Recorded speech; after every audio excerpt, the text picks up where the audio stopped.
We are live! Hello. Hello. Hello. Okay, so I feel like we should... Oh, technical glitches on my computer already. Going well.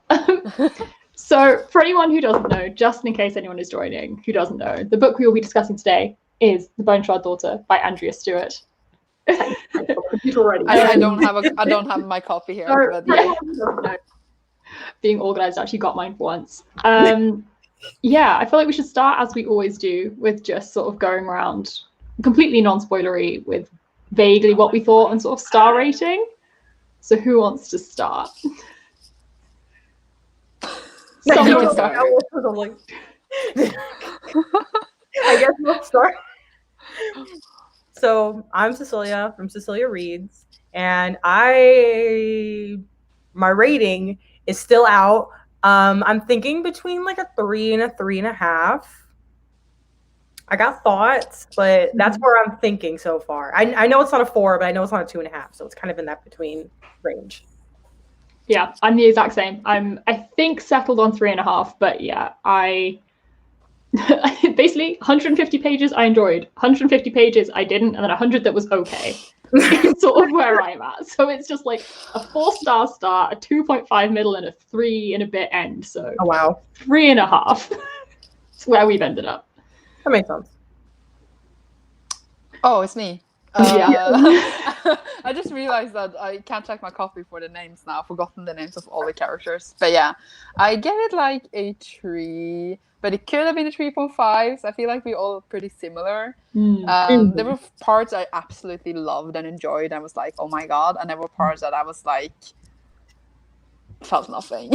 Yeah. So I was just like, yeah, it was a really big mix of the two. I wish that it had been more like of the parts I loved more. But yeah, we will, I guess, discuss more of what we thought. Yeah. I think one of the things for me is I found with the multiple perspective, normally with multiple perspective, there's like one or two I like and then a couple that you're not as interested in. And, you often feel like you want to get back to the ones you're interested in. Mm-hmm. I felt like by the end of whichever perspective I was in, I was sort of like, okay, next. I was always sort of looking for someone else. So like whenever we were with Jovis, I was like, okay, but where's Lynn? And when we were with Lynn, I was like, well, where's Falou? And I was like, okay. I'm kind of always wanting something a bit different. So that's sort of, yeah. But everyone else I've seen has given it a 5, and I want to know why. Same. Because I was exactly like you. I read 151st pages. I read the whole book in like one go though, I think. Nice. Or like over 2 days. And then I was just like, oh my god, this is so cool. This is so much fun. Like when they introduced the whole bone shard things and what it meant, and just like the constructions and like the world building. And I was like, oh my god, this is so cool, interesting world. And then when I was like on the 300 mark, which sounds like a lot, but then there's only 100 pages left, I was like, wait, has anything actually happened? Like we were at the exact same point of the book at the 300 mark as we were on page 1. So we had literally just had these characters just going around doing nothing for like 300 pages. And I was like, so there's no actual development in the story. And then, of course, like everything happened in the end. But like, you can't have a whole book of 300 pages and then nothing happens and then take it all in the end. Like, you need to kind of have, of course, you need a final. But yeah it needs to be, yeah. Yeah. To me, I felt like this book had really bad middle book syndrome. It really, like it was setting up so much for another book. And I'm like, yeah. I don't know if it's going to be a trilogy. I feel like if it is, it should be a duology. They should have pulled some plot points into this and like slightly condensed it because it did just feel slow. Yeah, this book felt like a whole, like pretty much like a setup book, like a whole long series. But I don't think, like you said, I don't think it should be a long series. Like the first half of the book, I realized because I was reading it on my ebook or on my Kindle, and the point that I actually was interested, I started getting interested was 54%. Is when I stopped being bored. And I think that's when, what is it, Jovis? Why did I say Javi? Where am I at? Jovis actually interacted with some of the other characters. That's when I was like, yeah, that's when I actually started getting interested. But before that, I was kind of like, everyone's just walking around doing their thing. Why do I care? Yeah. Yeah. And no. I also think that the Lynn's storyline was okay, but then we kind of had the same storyline with the two girls. Like she's trying to kind of, I don't know how to describe it, she's trying to like make the kingdom better to like her father, because she realizes that her father has like and then we have the two other girl characters, that those are the two I can't remember the name of, by the way, and Falu and Ranami. They're trying to do the same thing, but like on a tiny island, and I'm like, okay, so why do we have this setup here on this island, and also the setup in the capital that is like kind of the same? I don't know how to describe it, but it just felt like kind of the same storyline, but like maybe different internally, but like for the overall, I guess, effect on the world, it felt the same. No, I got so confused about the structure of the hierarchy of the world when exactly that was happening, because I could follow Lin and the Emperor, I got that, and then all of a sudden, exactly like he was like, who the hell are these people trying to overthrow? Because they're overthrowing other people, and I like Falu and Ranami, but like, if they're overthrowing the Emperor, what's happening down here? I'm very confused. Like how I interpret it is that there was like a governor, and then like there's city states. And then city state has a governor. But then like if you overthrow the governor, like wouldn't the emperor do something about it? Well, yeah, I think because they're on separate islands, and there was also this very vague reference to the islands kind of floating past each other. Maybe there was like a mention of, it's like this kind of it's this time when this island's going to come back around, and I was like, are these islands like migrating? So is that how the world interacts? I don't know. I feel like I just missed something about the overall world setup at some point. I also like the point of views. I don't mind several point of views, because I'm usually reading fantasy, and I don't mind if it's like a lot of them. And I got Lane and Jarvis and that person on the island that didn't remember who they were. I was sure that would come into play. Yes, Sam. Like I got those three, but the two girls we have, which are the ones that are together, I didn't get why we had both of those, because they were in the same place doing the same thing. So we kind of just got the same side of the story twice, while the other ones had like actually different kind of storylines. So it made sense that we had all the point of views. So I was just like, but why are we getting these two? Is it only because they are in a couple, or they are in a couple? They are in a relationship. So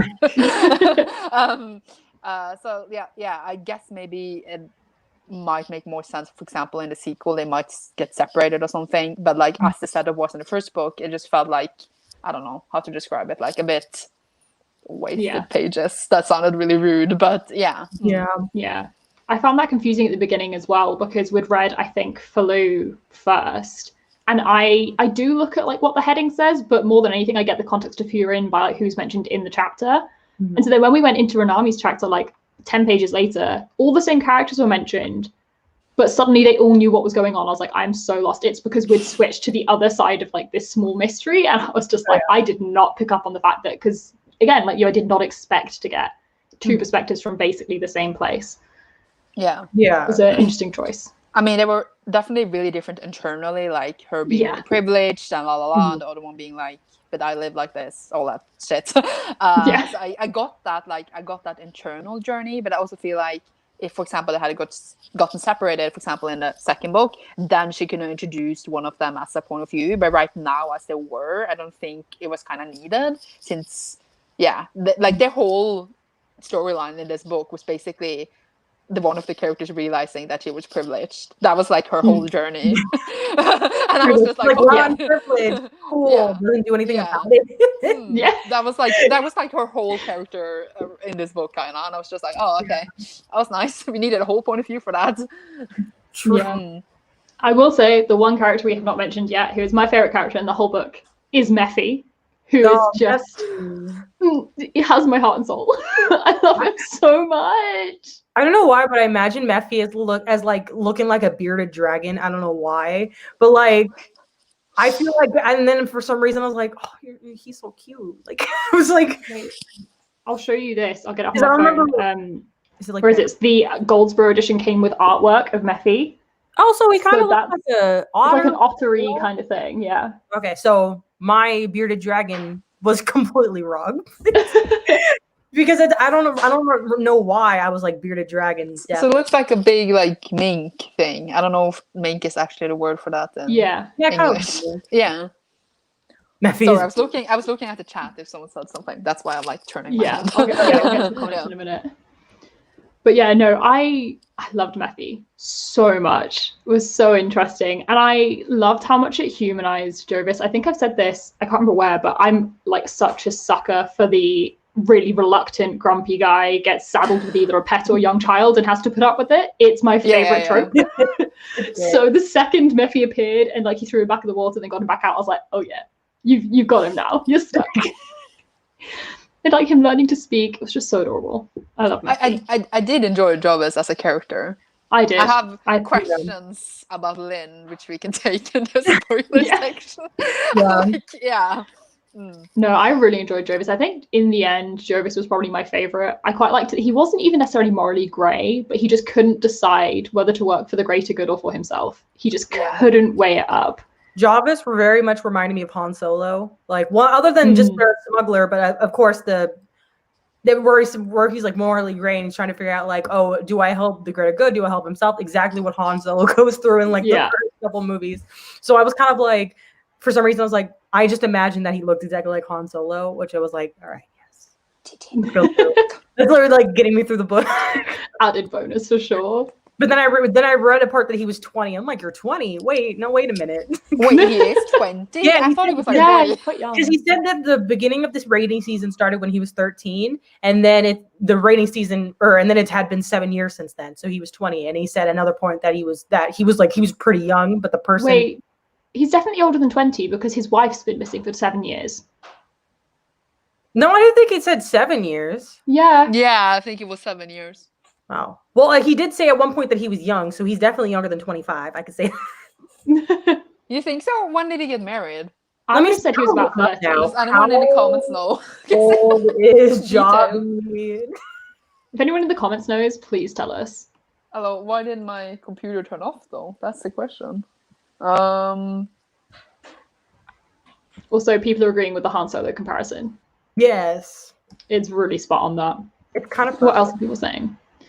Jasmine's saying that they really like the theme of identity, of like how people are trying to figure out who they are, and I do agree with that. I feel like throughout the whole book, something you don't necessarily see in all fantasy was really that questioning of your ideals and your morals and all of that. I feel like you have too many people in fantasy who are either good or bad, or even if they are morally grey, you don't see that internal monologue of them trying to figure out what they should do. So I did really enjoy that for pretty much all the characters, actually.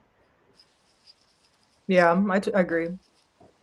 So what do you guys think about world? Like the magic and stuff? Yeah. Yeah. Is it a spoiler how the bone shards works? Is that a spoiler? Possibly, but it's not like a huge plot spoiler. No. Yeah. But yeah, I enjoyed it at the beginning. It seemed very interesting.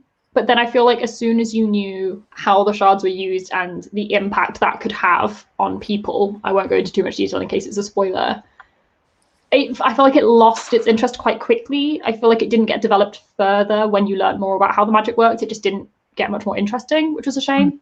Yeah, I thought the same. I thought it was like, oh my god, this is so cool, but then like stopped. Yeah. Yeah. Definitely. Like it was starting to get interesting, but then there was like little parts that just didn't make sense about the world that, again, like how we were talking about, like how does the political system work? We're very confused on this, and just little things like that. I feel like hurt like my enjoyment of the world. Like I'm a huge, like when it comes to fantasy, the number one thing I want is like a good world building, because that's like why I go to fantasy kind of thing. So it's kind of like, well, if the world isn't good, why am I here? This could have been set in a contemporary, like it could have been urban fantasy or something like that. But it just, I don't know. It felt weird. Yeah. The thing, oh no, that's a spoiler. We'll get into that in spoilers, because that's definitely a huge spoiler, because that's like the last 20 pages of the book. Oh yeah. You just can spoil not do that. When do we go into spoilers?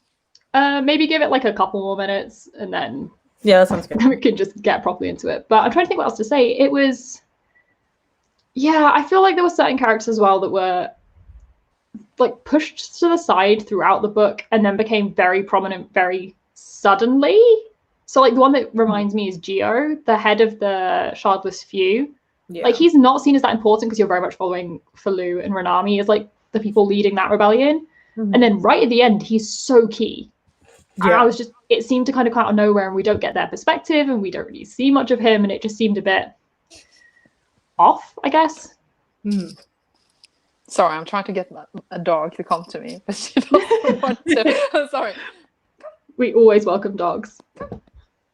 True. No. Cute. Yeah, I think overall I didn't dislike the book, but it didn't quite do what I thought. Oh, hi. Oh my gosh, I'm in love. She's so cute. Why does she hate me? I don't know. Oh, no, she's lying in my lap. Oh my god, she just lay down. That's so cute. I don't know. But yeah, so I feel like, oh my god. I love Sorry, I'm just distracting you from this discussion. Good. But yeah, I think I'll say I feel like I didn't dislike the book, but it didn't live up to what the first 150 pages felt like it was going to be. It felt like it was gathering so much momentum and going so well. Mm-hmm. And then a few people have sort of said in the comments that the middle did feel slow, but at least it was like setting up. I feel like it was setting up a lot, but I didn't feel like we got any payoff from that in this book. We may in future books, but I would have liked the ending to have a bit more of a bang so that at least you felt some of the payoff of that slowness instead of having to wait like a year for the next book for it. I feel like it's definitely just like a setup book. I did like certain things in the end that we would talk about in the spoiler, but like I usually like it when the first book is more like solid, because then it's not just like setting off for everything in the future. Because the authors probably plotted out like in their head like this is going to go this way, but you don't want to give all that at once, and I get that, but also you have to give something, because else it's just like you're hanging there. And so it just felt like a lot of setup, and it was kind of disappointing because I liked the 100 pages so much. I always feel like first books should ask questions and answer them, second books should ask questions, and third books should answer them. But like if the first book doesn't answer really anything, again, without getting into too many spoilers, we'll go in a minute though, because obviously all of us just want to get into it. It's difficult. Right, should we get into spoilers? Yes. So we can talk more freely. Spoiler warning, everyone, run away. I love it. You're laughing instantly. I'm just like ready for you to say some shit now. No, I was gonna say, I was like, can we talk about how much Lynn, I don't know. Okay, she read to me so much like a YA protagonist, it hurt. Like she'd be like, I am Lynn, I am the Emperor's daughter, I am here. Like that's exactly what she read like in all her chapters. And I was like, oh my God. I feel like my biggest gripe with Lynn was that I found her interesting at first, and then it got very repetitive because it was steal a key, get a room, steal a key, get a key, get a room. And then she didn't even get anything out of the she didn't get anything from the rooms other than a journal. And also, am I the only one that twigged so early on that like something was sus, especially with like Buy-in and her? And then she had this huge realization. I was like, bitch, did you not figure this out 100 pages ago? Because I definitely did. Like, you're behind. Definitely. Yeah, the thing I thought about them is I thought that the Emperor was going to pair off and like force Buy-in and Lynn to marry. Like that was my first thought. Because the way that they were, the way he was like, oh, he's kind of attractive though. Oh yeah, they were trying so hard for hate to love. Yeah, totally. And I was like, is this gonna be a romance? Because that's gonna be a 2-star. I can't do that. But then he literally melted. Yeah, and then you're like, no, actually, it's the opposite. But then it was that really strange thing because they'd kind of started hinting at maybe a romance and maybe some companionship, and then that got ruined after he melted. And then they go into the big battle and she's like mourning him, and I'm like, I was like, what happened? What? We've known each other for like a week. What? But yeah, I thought it was very creepy that the Emperor was like making her ready to be his wife because he has raised her as his daughter, and I was just like, that's weird. Big incest vibes. Like it wasn't actually, but like it pretty much was. Oh yeah. No, but I mean, that she was a construction like early on. Mm-hmm. As soon as there was any hint towards Vane being one. I was just like, she's one for sure. And then definitely she's in the body of the wife of Jarvis. But what happens with the wife though? Because they keep talking. That made no sense. They keep talking about the wife being dead, but the wife is on the island. The wife is Sand. We've met the wife. But that's not the wife. Wait, which wife are we talking about? The Emperor's or Jarvis? I think The Emperor's Jarvis' wife. I don't think Sand is his wife after all. Yeah, she gets the name back at the end. Yeah. She remembers She her did? name. Is the Emperor's? Yeah, is the As Emperor's wife. wife? Wait, the Emperor's wife? Yeah, Or but Emperor's Jarvis' wife is wife? Sand. Which wife is alive? the Emperor's.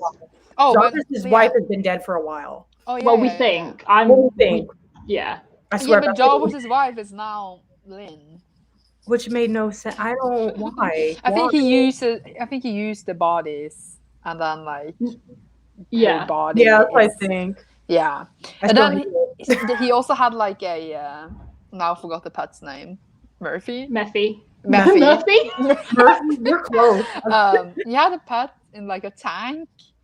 Mm. So he used that for some reason to make these things. And I'm just like, and Jarvis has one now. So what does that mean? I didn't really get the whole pet in the tank part at all.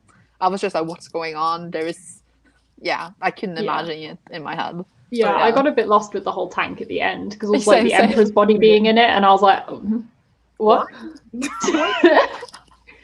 Also, someone said here that they thought that Sand was a failed construct, not his actual wife. So maybe the wife had died and then been sent as like to the island when a construct failed previously, Maybe. which could make sense. But she's got the memories back, and But I what thought is we'd all seen the- the memories failing. But she also did have like a bone shard appear, weirdly. I don't know. I don't know. It's probably what the sequel's for. But Yeah. There was a lot of people on the island. I was just like, who are all these people? I thought that at first Sand was Jarvis' wife. yeah, Because they talked about the blue sails and all that, obviously. So I was just like, And then the plot was that it was not Jarvis' wife. Lynn is Jarvis' wife in body, apparently. And then it got weird. Then it got weird. Then it got really weird. Yeah, there's just so much that is unexplained, which I'm very intrigued about, but also I don't know whether the payoff will be worth it reading the second book. Definitely not. So I like it kind of when they kill the bad guy in the first book, because then you don't know who the bad guy is going to be in the next book. So the Emperor died, right? Or we think he's dead. Who knows, actually? Yeah. And I like that because then we don't kind of have that villain anymore. He could have been like the villain for like the next next books in series, but now he's gone. So do you think like the people they kept saying invaded them will come back? Like they said that someone invaded them, that's why he protected them. Do you think that they would be Alangan? something? I don't remember. Yeah, Lincoln. Yeah. Something like that. Yeah, I think maybe because they did the whole thing at the end where the statues and the murals reopened their eyes. But I was wondering, this has kind of just come to me, but I feel like the coincidence of the people on the island leaving the island at the exact same time as those like statues and murals opening their eyes. I wonder if there's something going on. There's something going on. Maybe the people on the island are the things. Wonder. It's weird. Yeah. There's definitely something up, but yeah, I think the one other thing which I'm kind of nervous about is taking the assumption that Mephi is the reason the Jovis has powers, which is obviously pretty much the conclusion from the first book. Mm-hmm. Is Lynn suddenly going to become like Mary Sue-ish, even more so? It feels like it. It really does. Yeah. And I don't like it. Yeah. I mean, I liked her when there was like rivalry at the Bane and she was like going against her father. That's the other thing. Was the Emperor ever a scary villain to anyone? No. He kind of reminds me like another Star Wars reference. Emperor Palpatine kind of thing, where it's like he's not really scary. He's just kind of menacing. He's just there screwing in the background. Well, not even in the background. But, maybe. Yeah, it's weird. But I did the idea of like the bone shards and that they took it out from the people and like when they used them, the people slowly die. I think that was really interesting. And that's obviously why the bone shard-less people, the group of rebels, they want to stop this.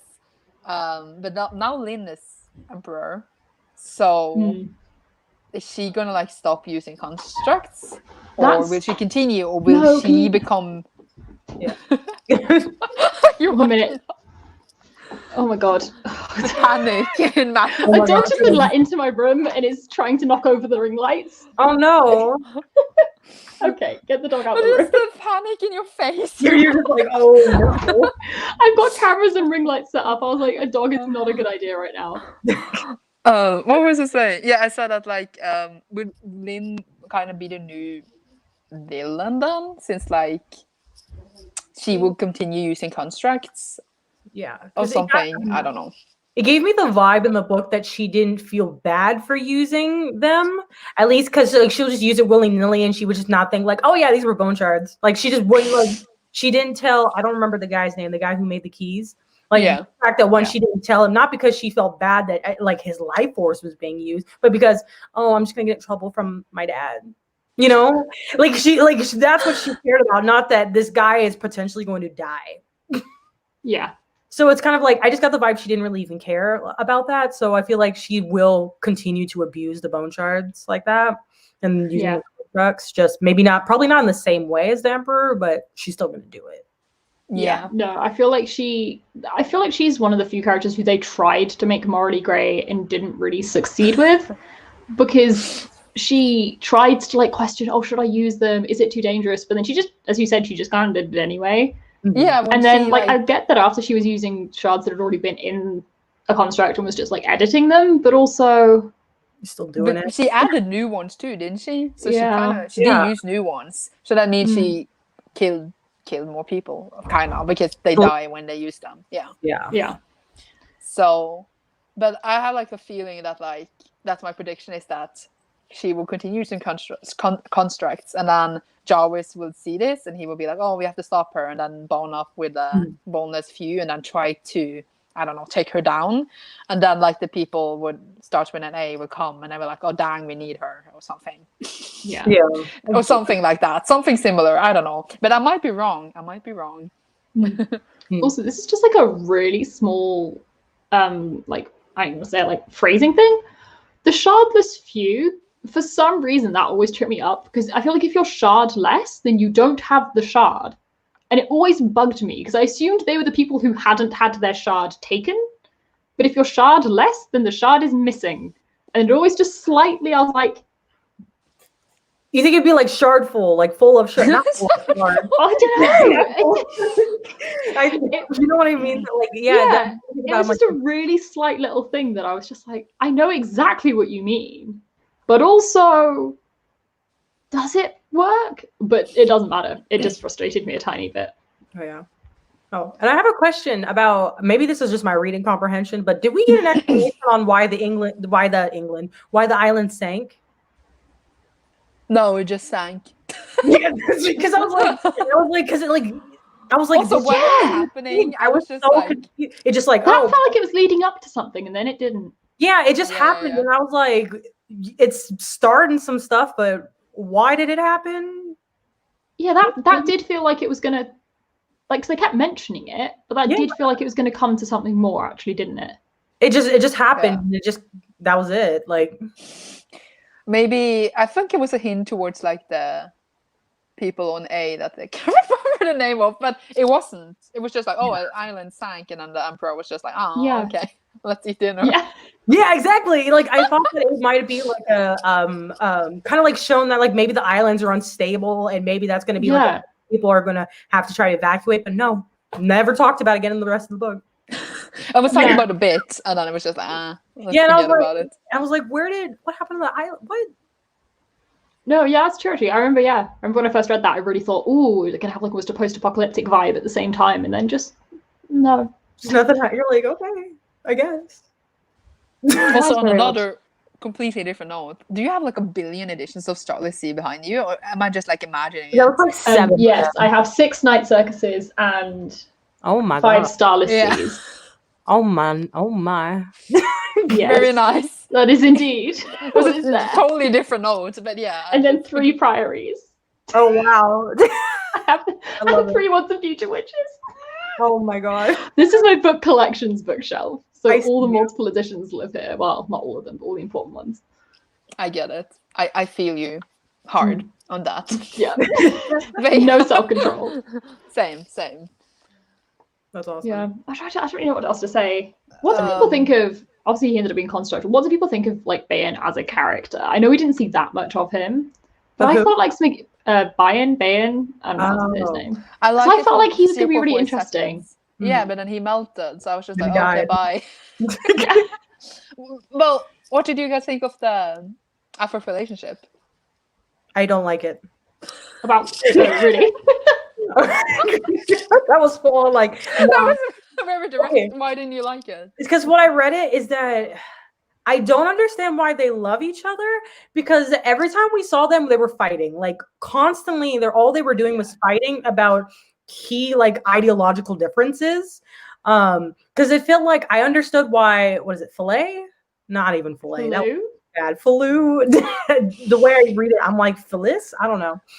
But like Faloo, I could see like why she was in love with Ranimi, but other ways, I physically don't understand why Ranimi would be in love with her, especially because it's like she's everything that Ranimi like finds like bad with the world.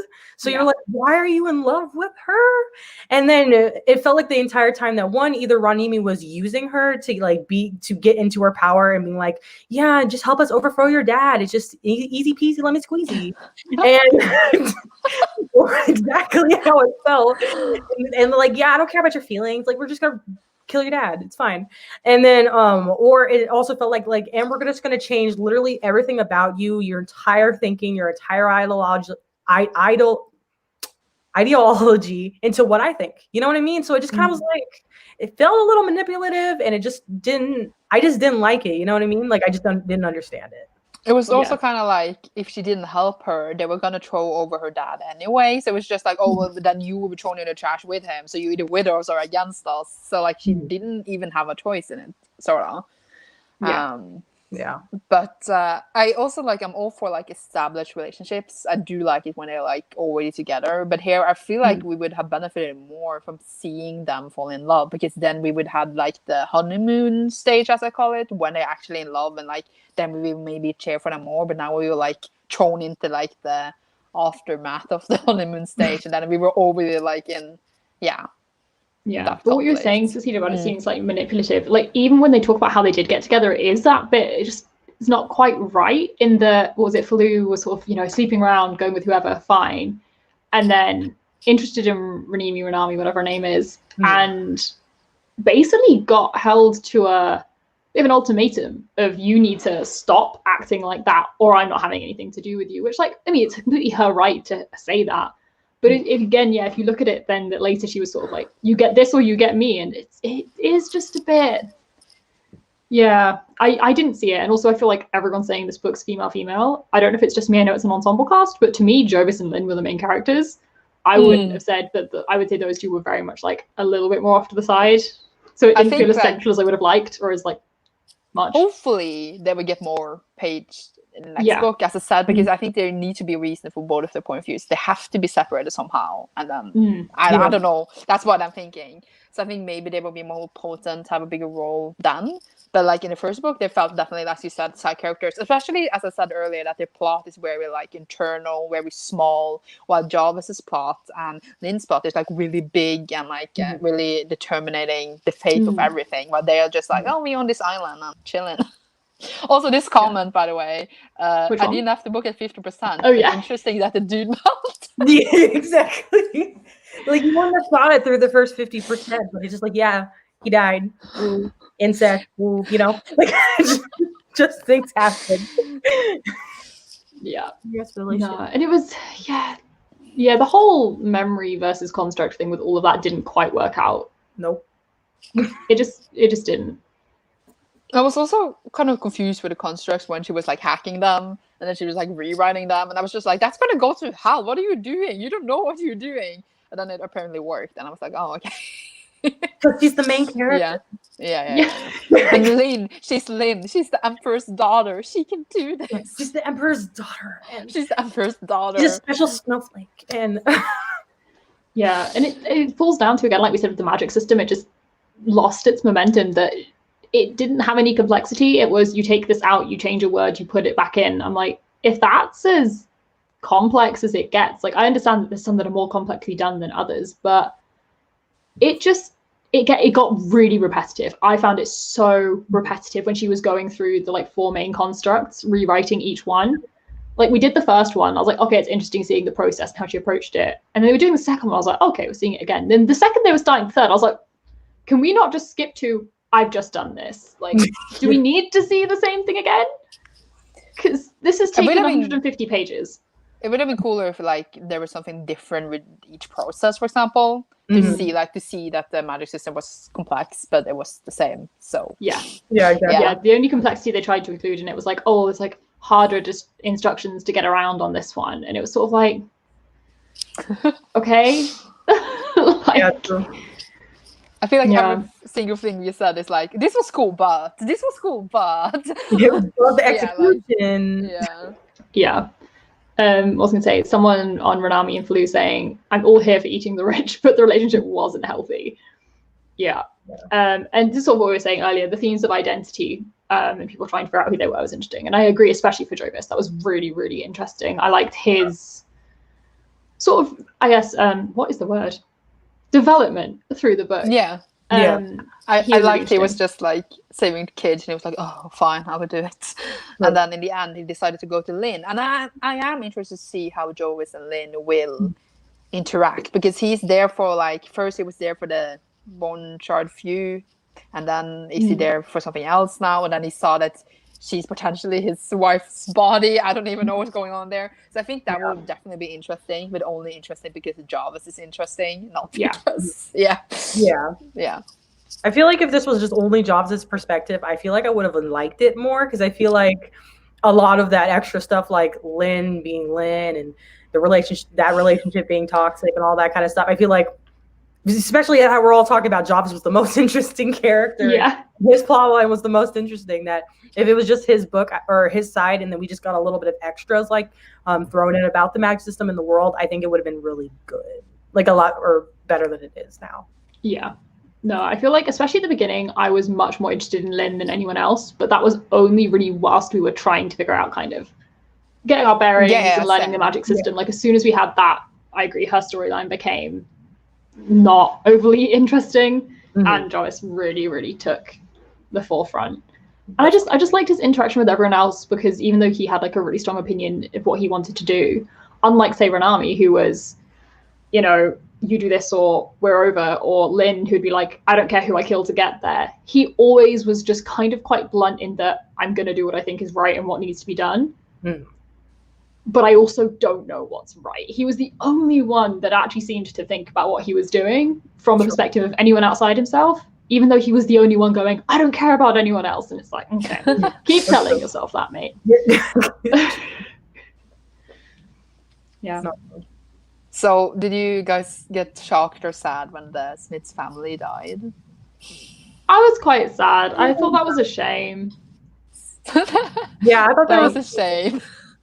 We didn't see him that much, so it was kind of hard to be emotionally attached. Yeah, but like I was like sad that it happened. But am I sobbing? No, you know. Yeah. I feel like especially. I just feel like Lynn didn't care. Yeah, Lynn did not care. Which surprised me. Yeah, same. I thought until that point they were trying to write her as like really trying to do the right thing, but then she did not care. But I think it was just like, oh shit, my dad is bad. Well, that's the thing. I felt like that was the moment you were meant to go, oh, the Emperor's really evil, and I sort of just went, yeah, he's still a cranky old man. Like it didn't change my perspective of him at all, and it didn't make him seem like this big intimidating villain. It was just like, well, that tracks as to what he would do.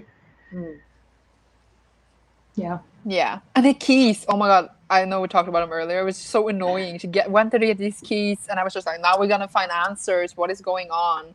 And then it gave us nothing.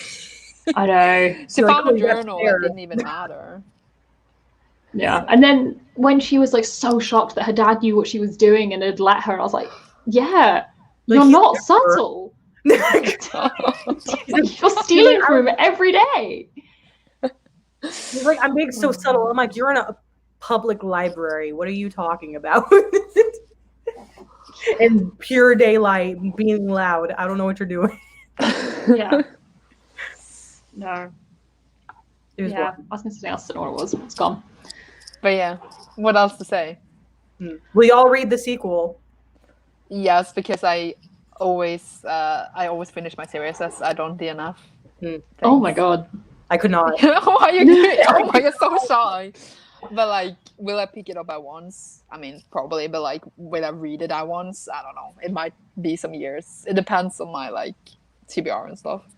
But yeah. I'm probably gonna wait and see what people say.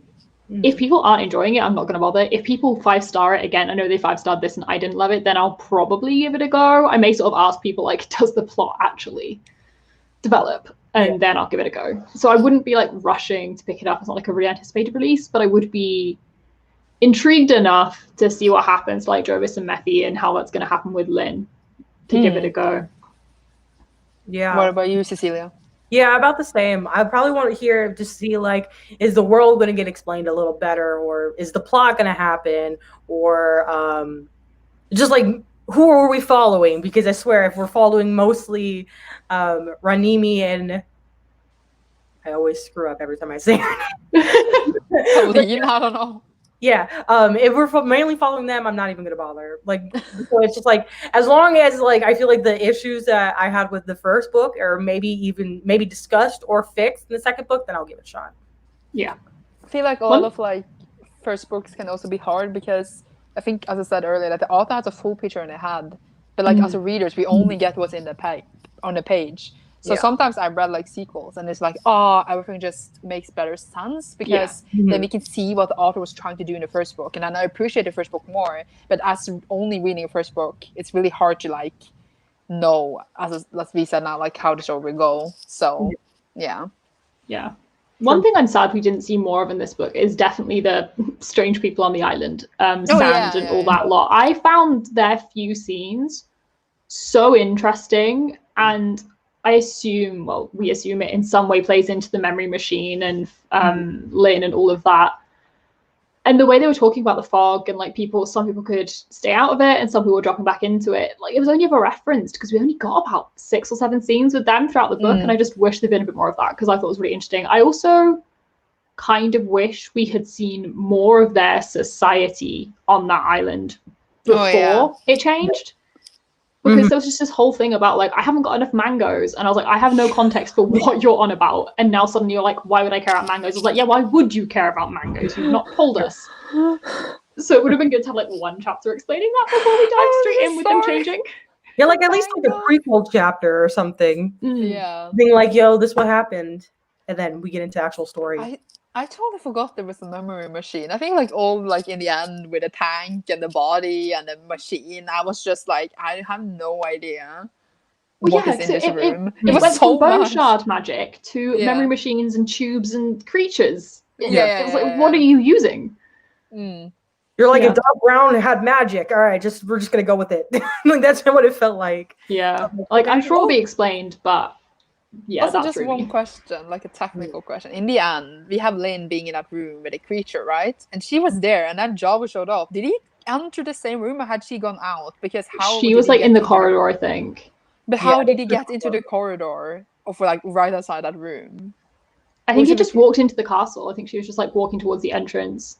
But like it was just like, and then she had a creature, and I was just like, wait, how did you even meet? Whatever. Yeah, I found that whole interaction strange because yes, obviously they decided to like call a truce because they both had the Methy like otter things, but also she hadn't seen him and she just shouts hello around the corner and I'm like, what are you doing? You just killed the emperor. Like, why are you saying hi to a random unknown person? Like, would your first thought not be, I'm gonna die? Like, I love that she just like killed her dad, or like the one she thought was a dad, and then she was just like sees a stranger. Hello. Imagine it made no sense or something. Like imagine you're like, oh, I'm here to kill you, and yeah, like at least you'd expect to like, what do you do? Like a bit more aggressive. It was just like who are you? And it's like, yeah, it seemed a bit odd. And also, I can't even remember. I read this today and I can't remember. What was Jovis on his way to do when he got distracted and ended up going to the castle? He was doing some spy mission. Do we know what? Wasn't he going to meet up with someone? I have no idea. I don't remember. Because he was doing something, and then he was going to the city to like. He was going to go get close to. He was doing something. He was doing something, but then he got distracted by the construct he'd seen on the boat and followed that instead. But I can't remember what he was going to do. I can't either. Was that okay? Obviously, it wasn't important enough to. I don't know. Because I think he going to meet up said, with someone from like the bone shard. Yeah. Yeah. So I think he said at the end, like, oh, I can still infiltrate from here and do the right thing. But also, Yeah, I feel like the last 20 pages didn't quite make sense. And I don't think the book should have been longer, but a lot of things could have done with being explained at the end. And I'm sure they'll be explained in a sequel, but this wasn't like a leaving things open. This was just what you've actually told us doesn't add up. Mm-hmm. So that was a shame. Yeah, that's true. I think like I'm kind of just I was mostly disappointed because I expected to be like, oh my god, 5-star read, or at least like high up, because everyone had been like raving about it. Yeah. And I was like, as I said, the first 100 pages, I was like, okay, I get what everyone is talking about, and then nope. I spoke Norwegian, I don't know why. No. So I feel like you had like really similar opinions and feelings towards this book. Yeah. Are we always like this? I don't remember. What did we think about the last book? I feel like remember the city we became? What was the last book we read? I remember came in, I'm like, let me roast. Last time we all agreed, but that's because it was Cemetery Boys. And Cemetery Boys was amazing. Yeah. It's amazing. Yeah, you know. But I feel like there's at least usually one of us who either really loved it or really hated it. Yeah, I think this is the first time we've all been quite mediocre. Yeah. Yeah. But it's not like I didn't hate it. Like I could recommend it to some people, but I would probably like not think of it and recommend something else. Yeah. But like if someone asked me, did you like this book? I would be like, yeah, sure. If you like into this and this, then I would give it a go. Yeah. But it's not like the one I would be raving about unless like I read a sequel and absolutely love it. Then I would rave about it. So yeah, it's like totally okay. Yeah. Another thing I actually would have really liked, either maybe at the beginning, like a prologue, or even just as almost like a flashback kind of thing, is they kept referencing the way the Emperor saved everyone from this. I still don't know what they're called. These people, the A people. But did we ever get any explanation of who they were? Because I know he used shards to get rid of them, and that's why shards are now a thing. But who the hell were they? I was confused because I feel like at one point they were explaining them as gods, but then that didn't also make sense. So I was like, the gods, are they like a race of people? Are they both? Like, are they Murphy looking people? I know the name is not Murphy. Like human, just like Were they? That didn't make. Are they animals? Like I thought also they were like really like powerful people, because that's what they made it sound like. But then like we never got anything like what they were. Yeah, and I would be very surprised if that doesn't come up in the second book, because I think they're going to come back. But I feel like some context for that could have been really useful, because the Emperor, I think, just didn't seem like a character, let alone intimidating. He just wasn't. Maybe the Emperor was a construct himself. Plot twist now, but yeah. He's constructed by the people, by those people. But also confused by like the Blue Sails, because the Blue Sails both took Jobs' wife. But then the people on that island, San and them, they also had the Blue Sails. So it needs to be a connection there. But they found out that Jobs' wife was taken to the capital for like to be in the basement to the king in the tubes. I don't even know. And they're like, other people then on the island, why is the Blue Sails there then? So I was just like, what is the connection? Because we didn't really get that either, because we got nothing. Yeah, true. So I mean, I feel like that should have been explained at least, since it was I wondered at some point whether, to an extent, 'cause they said the king was growing bodies, and they sort of mentioned that constructs had to take parts from other people. I sort of wondered whether they went to the capital, got like certain parts harvested, and then got kind of sent to the island. Because at the end, they don't say that Lynn has her body. They just say it has Jovis's wife's eyes. It was very specifically picking out the eyes. And I did wonder whether like it was some sort of, they go to the castle, get not even harvested, but like replicated and then sent to the. I don't know what's going on, honestly. This is why I want to read the sequel. There's enough curiosity. By the way, how can you tell that a person has your wife's eyes? I'm just telling. It's like the most annoying thing. Because like even if you find the most like unique, like even if you find people who have 2 different color eyes, like I have a friend who has that. Her eyes look exactly the same as someone else who has 2 different color eyes. Unless you have like a very noticeable like scar or something. Like I have a friend who got shot in the eye with a BB gun when she was a kid, and so she has a noticeable like scar in her eye. So of course, but that wasn't mentioned. Does she have a scar in her eye or something? Like what? Yeah, like even if like it was my own eyes and you put my eyes on another person, I would not be able to see that other person had my eyes. I'm claiming my theory, because that's true. You're right. Sand does have missing fingers. So that means that they just took Jobs' wife and peeled out her eyes and then they sent her on. You wonder. Yeah, but I still think it's weird that they are like living on an island. Yeah, picking there's mangoes. something up with that. Yeah, that was weird. I feel part of me thought that like based off your theory, Maddie, is if they took off like parts of their bodies, maybe it's like, well, they can't just send them back into society. So we got instead of killing them, we'll just put them on this island and just let them die. And so while they're there, they just pick mangoes and. But why mangoes? But okay, I think like they should have been used for something else. Like, couldn't they be like bone shards, and then like they could just sit there and die until like the bone shards kill them, for example? I think the logic was probably to give them a menial task that will occupy them, because obviously they've like kind of erased their thoughts and memories or anything. So they don't think to escape. Yeah, exactly. But they did think to escape. Apparently, they did. They like got their brains back, kind of thing, because they're all like, we're been here forever. I just only remember this island and. Why would I leave? Like, but yeah. So, do you guys actually think that Jarvis's wife is dead, or do you think we will meet her then without eyes? I don't think she's dead, because at this point we have no evidence for her being dead, other than she's been missing 7 years and went to the castle, and so it's likely she is. Yeah. There is no, like, everyone's just like, there's no way she's still alive. We don't actually have any reasoning to assume her dead. That's so I just don't believe it for a second. I love that people are melting and that you can recognize people by their eyes. And like the book definitely had entertaining parts and originality. I just think like it should have executed parts better, especially like the plot. I feel like we should have gotten more resolution of anything except the fact that the Emperor died. So there's more explanation. Yeah, just like any more bits, because that was just definitely like set up. So yeah. But I don't know, is it trilogy or duology? I do not know. I know the second book is announced, but in the description of everything, the second book is called The Drowning. No, what's it called? I just saw it. I don't know. My God, it's the Bone Shard Emperor, the sequel. Yeah. But also like the title for the whole series is The Drowning Empire. It is The Drowning Empire. So they're like drowning since like the island sunk, but we still don't know why. There's something up. There's definitely something up. There's definitely something up. Also, I solidly agree with this. Oh yeah. Like, it's just not dead. Everyone being insistent that she's dead means she's not. Job is just gonna be like, I finally moved on, and now I can. Well, that's the thing. I think they're gonna set him up. They'll set him up with Lynn, because Lynn feels similar enough. They'll have a whole thing. He's like doing all the good stuff. He's finally doing stuff for the people, and then at the end of book 2, she'll just walk back in. And that'll be the cliffhanger of book 2.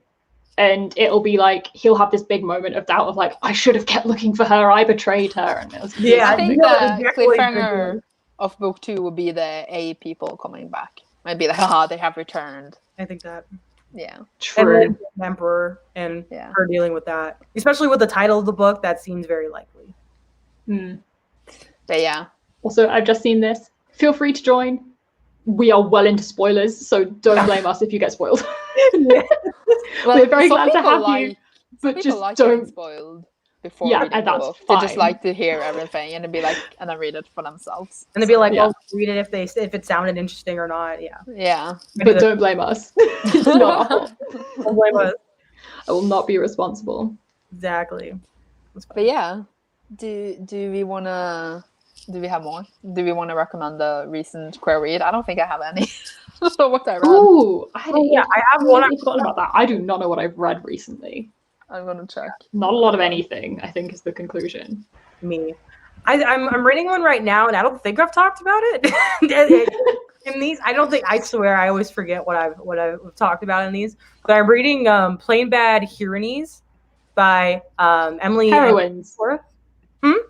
Plain Bad Heroines. What did I say? Heroines? What? You said Heroines. I think you said Heroines. I can't speak today, evidently. But I'm reading Plain Bad Heroines. Heroines. Oh my God. Heroines. Plain Bad Heroines. Sorry. By Emily M. Danforth. It is a sapphic horror book, and unlike this book, it is extremely sapphic. All of the main characters, there's like 4 book characters, they're all sapphic in some way, and they're all like, look at my girlfriend, and it's really cute. But the horror takes a little bit the horror, because the book is like a 600-page book. It's long, But specifically, if you have a fear or phobia of like wasp and bees, don't read this book. It's a lot of the horror has to deal with that, but it's really good. It has some good dark academia elements, but it's good. I like it. I've heard really good things about it. Are you currently reading it, or are you finished with I'm currently reading it. I'm about 70%. It's taking me a while because it's long and I'm in a really long, but I am really enjoying it. And I do really recommend the audiobook. It's a good audiobook. It sounds like your aunt is like your wine aunt is telling you a story, and it's good. Have you got one, Sandra? Yeah, I recently finished a few days ago All Boys Aren't Blue by George Johnson. So George wrote a memoir, self-biography thing about their life, and it's about being Black and queer, and it's written very like in young adult format for like young Black and queer people, so like they can, I don't know, get the message out to them that they are not alone. And it was very, very good. It was sad, and it is like I hate learning about. I don't hate learning about it, but I hate that we grow up in a world that like you can't be Black and queer, or like queer in general, or both. And just like it was very impactful and good. So yeah, I recommend it a lot. And I don't read that much nonfiction, so I really like to read it. I kind of regret not listening to the audiobook because the author reads the audiobook, but I might reread it and cry more. So yeah. Cool. Yeah.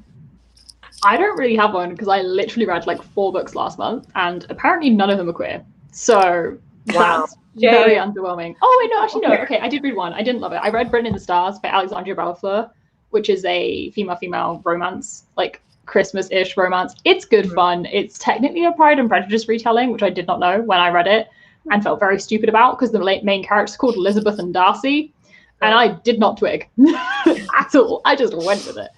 It's cute. It's a really, really cute female romance. I enjoyed it. I only gave it like a 3.5, but that's literally just because the ending annoyed me a tiny bit because it was very abrupt. But it was good. I read nothing. I just didn't read last month. I was too busy. Me. Yeah, also, I feel this. We need more fantasy sapphic romance. Agreed. Yeah. I'm going to take this moment to recommend yet again The Queen of Eoflaria by Effie Calvin, which I speak about all the time, and it's fantastic. And it's these 2 women who basically, this woman's in an arranged marriage and she's traveling to this place to marry the prince. And in the time it takes her to get there, the prince dies. And so when she gets there, they go, okay, you can marry the princess. So they make her marry the princess. And then there's dragons, and it's really good. So read it. No one's read it. It's amazing. I forgot the title. You write it to me afterwards because I need. So yeah, we read a lot of, not a lot, but we read a couple of FF for the book club. So we read Gideon the Ninth and Cinderella is Dead. And that's it. I think I've all the specific FF other than this book. Yes. Gideon the Ninth, Yeah. Mm-hmm. Yeah. I'm like, it's taking all my self-restraint to not talk about what we're reading at the beginning of next year. I'm so excited about next year. I really want to talk about it. I feel like we could announce it here in the live show, but yeah, I don't know if you agree. I mean, like, are we not going to tweet it out like in a few days anyway? Yeah, it's going to go up in like 2 days. Should we just do it? Yeah. Should we do it? Let me see. Yeah. We can do one. So, where did we put that? I'm trying to find it. It's in Remember. Finding it in Remember. Oh yeah. Okay. So, can I do March? Because I just want to like freak out about March. Okay. Yeah. Cecilia, you can do January because it's on your channel. Yes. Yeah. So in January, we're going to be reading The Black Tides of Heaven. I'm very excited about it. It's been on my TBR forever. Yeah.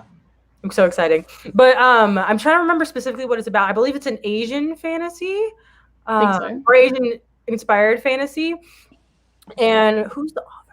I didn't have J.Y. Yang. J.Y. Yang, yes. But and I think in the world they all like choose their gender at a certain age. Raised like they're gender all neutral. Yeah. Mm-hmm. And then the rep in it is non-binary, and then there's side queer romances, and it's an Asian non-binary author. This is coming from Sandra's crib sheet. Oh yes. Oh my god, what if it's wrong? Fuck you. Okay, but and then February, do you want to do February, Sandra? Which will be on your channel. In February, we are reading... Wait, who won? Did we specifically decide which one we were reading? we did a voting. Are we going to go with the one that won the vote? Yes. Yeah. I like if you're deciding this like right now. So if you haven't joined our Discord, you should, because in our Discord we sometimes ask our members for things. Like in February, we were in between 2 books. So the one that's currently winning is The Space Between Worlds by what's the name of the author? Johnson something? Michael Johnson? Michael Johnson, that's what I thought, yeah. And that is a sci-fi. I think one of the main characters is by SF romance in space. So we are very excited. And yeah, that's a book who won the voting in the Discord. So please join us in the Discord if you want to, I was going to say, decide things with us. Yes. Yeah, that's a way to say it. So yeah. And then in March, we are doing A Dark and Hollow Star by Ashley Shuttleworth, which it's Fae. For the person saying they wanted Fae, this is Fae, full out Faes and gays. It's so exciting. It's YA fantasy. And I don't know the plot, but just to give you an idea of the rep, we have 5 main characters. 1 is lesbian, 1 is bisexual, 1 is gay, 1 is gender fluid, and I think 1 is questioning. And the author is pan and gender fluid. So you cannot get more gay than that. You're right. It's literally, it's going to be so queer. So exciting. It's going to be amazing. Yes. So I feel like also we should mention what we're reading in December, because that's this month. We haven't said. Oh, like, that's a really good point. Oh, yeah. We just skipped, like, We're like months ahead. We're already like yeah. We're done. We are. This will be going up on Twitter as well very soon, as well as Discord. Yeah. So, but next month we are reading The Raven Tower by Anne Leckie. This is our next read. We're working out when the live show will be. We'll update you on that when we know. I'm picking my copy up today, so I don't have it. But yes, pretend this is it. Yeah, and I don't know what this is about. I think it has trans rep, and I'm pretty sure it has bi rep, but I may be wrong on that. And it has gods. That's all I know, but I hear gods and I'm happy. So. And it's a standalone, so yes, we are starting like a billion series via story. Yeah, we're working on getting standalones in, but fantasy is just so heavily dominated by series that it's not that many we're coming across. I think The Space Between Worlds is a standalone too, though. So it's written as a standalone. The author is considering writing more books, but it is written as a standalone, so it can absolutely be read on its own. It's perfect. But yeah, someone, I have to comment on this, commented earlier that they were reading, what's it called? Yeah, Blood and Honey, and it has bisexual rap. And the only thing I heard about Blood and Honey is that like there's something with titties, and they're singing like a titty song. Ooh, and that's the only thing. That's the only thing I know about the book. To be fair, having read Serpent and Dove, that makes sense. The main female character is like really bawdy and really bold, and the main guy is like a massive prude. So she basically spends her life pissing him off by like singing about tits. It's her way of making him really uncomfortable. So it does not surprise me that's in the second book as well. But that's like the only thing I heard about the book is that there's a titty song. So that's the only thing I know about it. But my point is, no, like they didn't comment that they had a titty song. That's just what I know about it. But yeah, I didn't know it had bisexual rap. Maybe we should read it in the future. We will see. Wait, it wasn't in the first book? I don't remember it, so it definitely wasn't prominent, but it may have been there. Well. Also, just seeing this, for anyone who does want to join the Discord, it is in the description of the video. It is on Twitter. Please join us. There's quite a lot of us in there now. There's like 70, I think. Yeah, there's like 70 people. Oh, I didn't even realize there was 70. Whoa. Oh, 75 of us now. There's 75 of us now. So if you ever want any book recs, but especially like LGBT book recs, honestly, just go in the book suggestions channel on there and ask, and people will be on you in seconds. So please join us. Please chat. And we'll also discuss all like the books every month there. So like if like we don't write there all the time. If someone writes, someone will definitely answer you. So yeah, absolutely. And then we announce things there. Yep, we do for the club. Yeah, as we mentioned, we might do like votes and things on there for future books. So it's a good place to be if you want to be involved. And you can suggest books to us. We have a whole tab just for you to send books to us that you want us to read. So true. Every time we're going to decide on the book, we just jump from like a billion because we can't make up our mind. You were like, let's see what people thought, because I don't have anything. Yeah, I think that's probably us done for the day, though. We've been here. We've run over a little bit, but that's fine. That's okay. Yeah. We had a lot to talk about. Yeah. So thank you all so much for watching. Join the Discord, chat to us there, chat to us on Twitter. We will be more active on Twitter, won't we? Yes, Of course. Not calling us out on stream. Maddie's the only one tweeting, and she's mad at us. We're so I'm bad not at mad. it. She's super mad. So mad. I'm so scary and intimidating. Yeah. Right. We will say goodbye. So thank you so much for joining us. We will see you all next month for the Raven Tower. Yes. Bye. Bye.